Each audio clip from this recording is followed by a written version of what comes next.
Amit Tyagi and welcome to Hunar Education. और आज हम बात करेंगे एक ऐसे टॉपिक के बारे में जिसके बारे में बहुत से स्टूडेंट्स, खासकर छोटे बच्चे और इवन बड़े स्टूडेंट्स भी, काफ़ी सीनियर स्टूडेंट्स भी उससे बहुत डरते हैं, उसके क्वेश्चन जब आते हैं। तो जी हाँ, मैं बात कर रहा हूँ स्क्वायर रूट की प्रॉब्लम्स के बारे में। तो आज हम सबसे पहले सीखेंगे कि बेसिक्स ऑफ स्क्वायर रूट, कि अगर स्क्वायर रूट के क्वेश्चंस आ जाएं तो उसके बेसिक्स क्या होते हैं, उन्हें कैसे सॉल्व किया जाता है। क्योंकि एक्चुअल में प्रॉब्लम ये होती है, बहुत सारे बच्चों को स्क्वायर रूट के बेसिक्स ही नहीं पता होते कि उन्हें कैसे सॉल्व किया जाता है या क्या किया जाता है। तो इसके लिए आज हम बेसिक्स सारे कवर करेंगे जो रूट को सॉल्व करने के लिए, रूट की किसी भी इक्वेशन को या किसी भी न्यूमेरिकल को टैकल करने के लिए जो आपको चाहिए होते हैं। तो बिना डिले करे शुरुआत करते हैं। तो सबसे पहला जो हम बात करेंगे वो कुछ आइडेंटिटीज, और आइडेंटिटीज के साथ साथ हम ये देखेंगे कि उसमें कैसे कैसे वो आइडेंटिटी लग रही है एग्जाम्पल के साथ। तो सबसे पहले हम बात करते हैं मल्टीप्लिकेशन की। तो अगर मान लीजिए कोई रूट का नंबर है a रूट b और मल्टीप्लाई में c रूट के अंदर d, तो अब ये मल्टीप्लाई कैसे होते हैं? तो देखिए यहाँ पर ये जो रूट के बाहर वाले नंबर हैं, ये रूट के बाहर वाले नंबर आपस में मल्टीप्लाई होते हैं, तो a इंटू सी, और रूट के अंदर वाले नंबर वो रूट के अंदर इंटू होते हैं, तो b इंटू डी। तो ये रिजल्ट आता है ac रूट बी डी। अब इसका एक एग्जाम्पल लेते हैं हम। तो जैसे एग्जाम्पल में यहाँ पर मान लेते हैं कि यहाँ पर हम एग्जाम्पल लेते हैं 5 रूट 2 इंटू 3 रूट 5। तो अब इसे सॉल्व कैसे करेंगे? ये 5 बाहर वाला, ये इस बाहर वाले 3 से इंटू होगा, तो मतलब 5 इंटू 3, और रूट के अंदर रूट वाली वैल्यू, तो ये रूट के अंदर ये 2 इस 5 से रूट के अंदर वाले से इंटू आएगा, 2 इंटू 5, तो आंसर आएगा 15 रूट में 10। ये हमारा आंसर हो गया। अब इसी में जैसे मान लीजिए और कुछ एग्जाम्पल लेते हैं। जैसे एक और एग्जाम्पल लेते हैं कि रूट में 2 इंटू में रूट में 6। मान लीजिए हमने ये एग्जाम्पल लिया। तो अब यहाँ पर क्या है, यहाँ पे बाहर भी 1 है, यहाँ पे बाहर 1 है, तो 1 इंटू 1 तो 1 ही आ जाएगा, तो वो लिखने की जरूरत नहीं होती। तो 2 इंटू 6 रूट के अंदर ही हो जाएगा, 6 2 जा 12। तो रूट 2 इंटू रूट 6 होता है रूट 12। और एक्चुअल में होता ही है कि बाहर वाला नंबर 1 इंटू होता है, 1 इंटू 1, तो ये 1 रूट 12 आता है, तो 1 लिखते नहीं है, वो रूट 12 ही लिखते हैं। मोस्टली इस तरह की प्रॉब्लम बहुत आती है, जैसे कहाँ जगह जगह जरूरत पड़ती है इन्हें सॉल्व करने की। उसके बाद अगर हम इसी में थोड़ा सा आगे बढ़े तो अगली आइडेंटिटी की बात करेंगे। तो नेक्स्ट आइडेंटिटी जो है उसमें फॉर एग्जाम्पल मान लीजिए यहाँ पर अब root a into root a। तो root a into root a आपका जैसे ऊपर वाली आइडेंटिटी से ही बनी है, ये उसी का एक स्पेशल केस है। तो यहाँ पे a इंटू a स्क्वायर हो जाएगा, और a स्क्वायर का मतलब है कि आपका यहाँ पे a 2 बार है, तो स्क्वायर से रूट कैंसिल आउट हो जाता है और ये बच जाता है आपका नॉर्मल a। स्क्वायर से रूट कैंसिल आउट होके a बच गया। अब इसके एग्जाम्पल की अगर मैं बात करूं तो इसका एग्जाम्पल भी देखते हैं। तो इस आइडेंटिटी का एग्जाम्पल है, मान लीजिए रूट 3 मल्टीप्लाई में रूट 3। तो रूट 3 इंटू रूट 3 क्या होना चाहिए?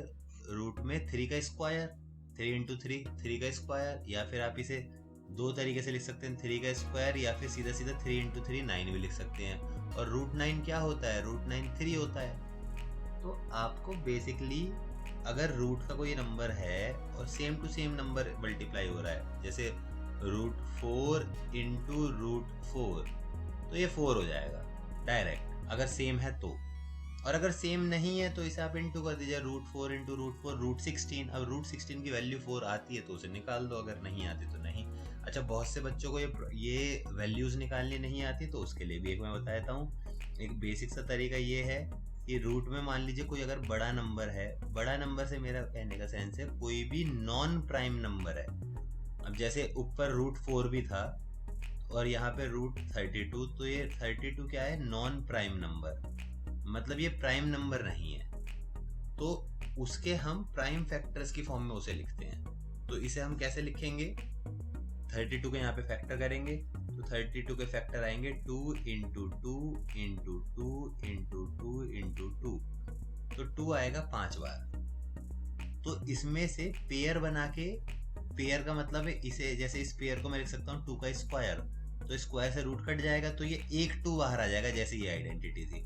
तो एक 2 तो ये बाहर आ गया ये वाले पेयर में से, एक 2 रूट में से ये बाहर आ जाएगा, तो ये 2 2 तो बाहर आ गए, तो ये आ गया बाहर आके 2 इंटू 2, 2 2 बाहर आ गए हैं, बदले में 4 2 खत्म हो चुके हैं, और रूट के अंदर जो बचा वो रूट के अंदर बचा, अंडर रूट में एक सिंगल 2 बच गया, तो वो एज इट इज। तो इसे सॉल्व करोगे तो ये 2 2 जा 4 रूट 2 आएगा।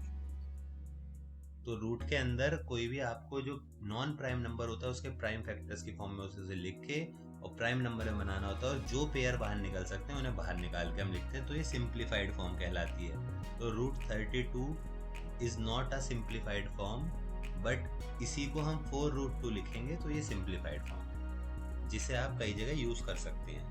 तो अभी हम आगे देखेंगे। तो अब अगली प्रॉपर्टी पे मूव करते हैं। तो जैसे सबसे पहले तो ये हमने बात करी थी मल्टीप्लाई की, अब बात करते हैं नेक्स्ट प्रॉपर्टी में एडिशन या सब्ट्रैक्शन की।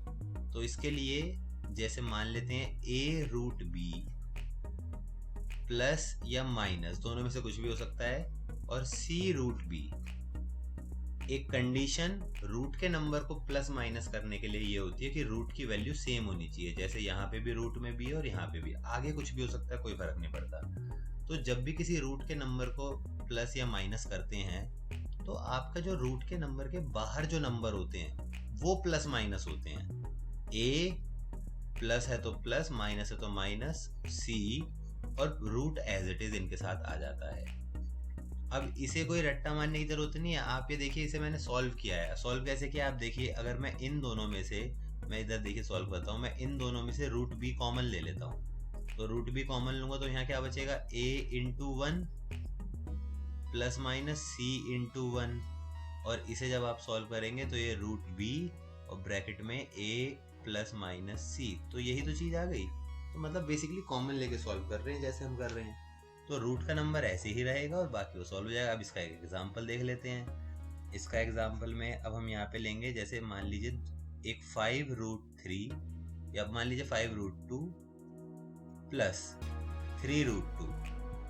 तो अगर यहाँ पे प्लस है और ये रूट का नंबर सेम है तो ये आगे वाले नंबर जो रूट के बाहर हैं वो प्लस या माइनस जो भी साइन होगा वो हो जाते हैं। तो 5 प्लस 3 और रूट 2 एज इट इज आ गया, तो ये आ गया 8 रूट 3, 8 रूट 2। ऐसे अगर मान लीजिए हम दूसरा एग्जांपल लेते हैं, यहाँ पे प्लस की जगह इस बार माइनस ले लेते हैं सेम वैल्यू में, 5 रूट 2 माइनस 3 रूट 2, तो ये हो गया हमारा 5 माइनस 3 रूट 2, और ये सॉल्व करके आ गया हमारा 2 रूट 2।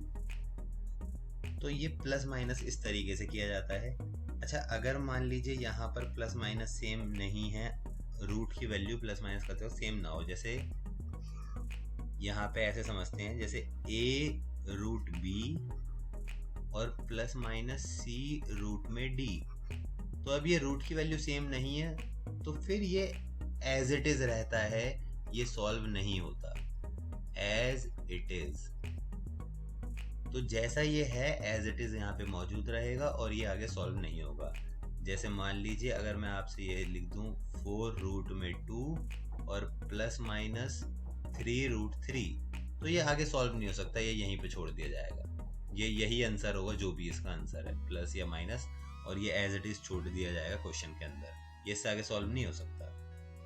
अब कई बार देखिए ऐसा होता है कि बच्चों को क्वेश्चन इस तरीके से दिए जाते हैं कि बच्चे कंफ्यूज होकर कि वो ये सोचें कि ये प्लस हो भी सकता है या नहीं भी हो सकता। तो वो मैं आपको एक एग्जांपल और देता हूँ। मान लीजिए एक नेक्स्ट एग्जांपल लेते हैं, 3 रूट में 2 और प्लस रूट में 32।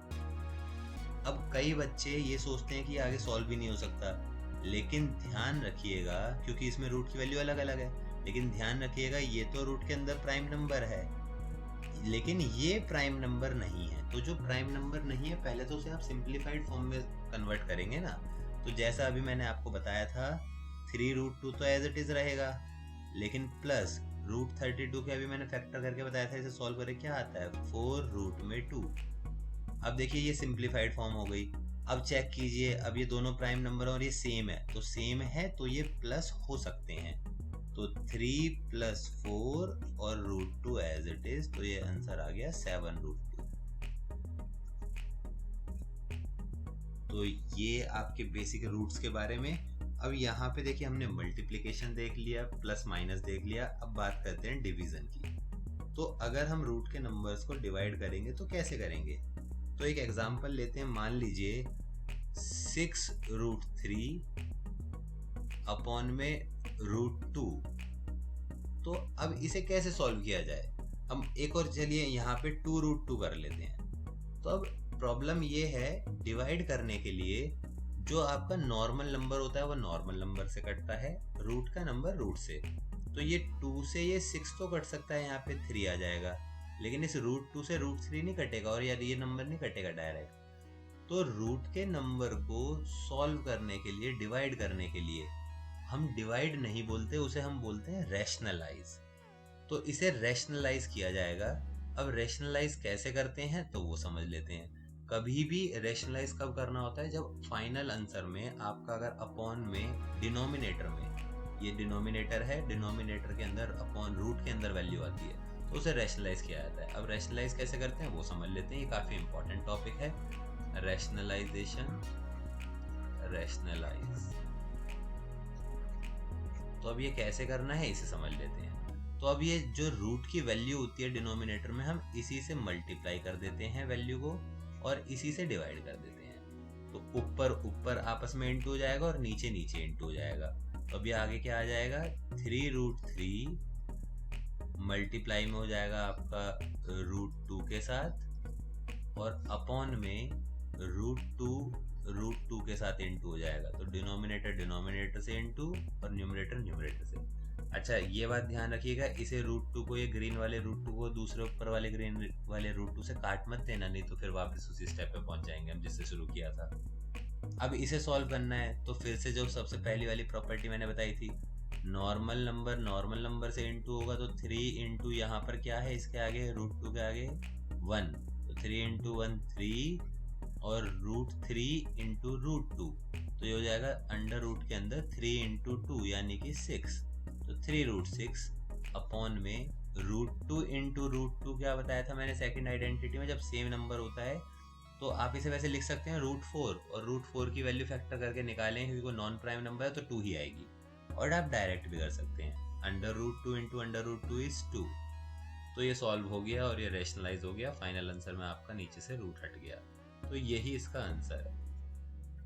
अब अगर मान लीजिए यहाँ पर नीचे डिनोमिनेटर में एक रूट की वैल्यू के बजाय यहाँ पे प्लस माइनस में 2 नंबर हो, मल्टीप्लाई में नहीं प्लस या माइनस में, तो उसे कैसे सॉल्व किया जाए, उसे कैसे रैशनलाइज किया जाए। तो सिंगल नंबर तो डायरेक्ट हो जाता है। तो अब जैसे एक एग्जांपल लेते हैं, यहाँ पे मान लेते हैं हम 6 अपॉन में √7 माइनस √5, हम ये एग्जांपल ले लेते हैं। तो अब इसे कैसे सॉल्व किया जाए, इसे कैसे डिवाइड किया जाए, तो अपॉन में रूट है तो फिर से वही रैशनलाइज हम यहाँ पे करेंगे। तो रैशनलाइज करने के लिए मल्टीप्लाई डिवाइड करेंगे। अब इसे मल्टीप्लाई डिवाइड हम ऐसे करते हैं कि जो भी जब एक से ज़्यादा डिजिट हो, बेसिकली बाइनरी डिजिट हो, जैसे यहाँ पे 2 डिजिट है, तो अब उसमें क्या करते हैं हम, ये बीच वाले नंबर का साइन रिवर्स करके, जो भी साइन है, माइनस है तो प्लस, प्लस है तो माइनस, तो यहाँ माइनस है तो हम यहाँ पे प्लस साइन लगा के और इसी से मल्टीप्लाई और इसी से डिवाइड, सेम नंबर से मल्टीप्लाई सेम नंबर से डिवाइड करेंगे ताकि ओवरऑल वैल्यू पे कोई फर्क ना पड़े। और अब इसे इंटू करेंगे। तो अब इसे इंटू करते वक्त ऊपर तो हो जाएगा 6 मल्टीप्लाई में √7 plus √5 as it is, numerator numerator के साथ और डिनोमिनेटर डिनोमिनेटर के साथ, √7 माइनस √5 अपॉन में √7 प्लस √5। अब इसे सॉल्व कर दीजिए। अच्छा जनरली ऐसे क्वेश्चनों में ऊपर वाली वैल्यू को इनटू आप एंड में किया कीजिए, क्योंकि कई क्वेश्चनों में नीचे वैल्यू कट जाती है ऊपर से, तो इनटू बाद में फिर कॉमन लेंगे, उससे बढ़िया पहले आप इसे चांस लीजिए सॉल्व करने का, कि आपका धीरे धीरे प्रैक्टिस से पता चल जाए कहाँ कटे कहाँ नहीं। तो अब यहाँ देखिए, यहाँ √7 माइनस √5, √7 प्लस √5, तो ये आपस में इनटू हो सकते हैं, और आइडेंटिटी लगती है इसमें a माइनस बी और इनटू में a प्लस बी।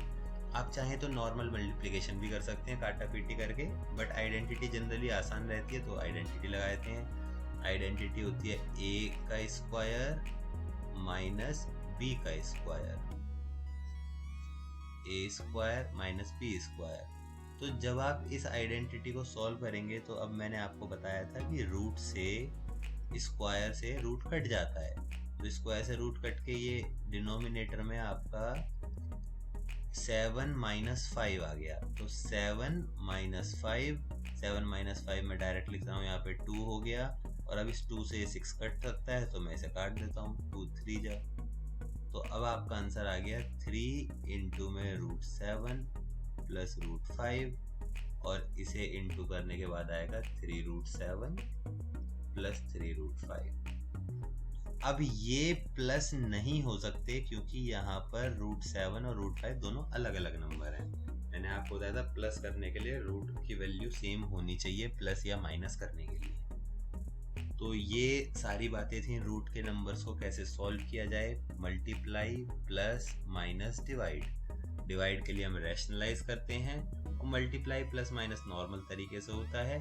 आपका मल्टीप्लाई में तो कोई रिस्ट्रिक्शन ही नहीं है, लेकिन प्लस माइनस में रूट की वैल्यू सेम होनी चाहिए, तभी उसके आगे के नंबर प्लस या माइनस होते हैं। तो आई होप आप लोगों को ये वीडियो पसंद आया होगा।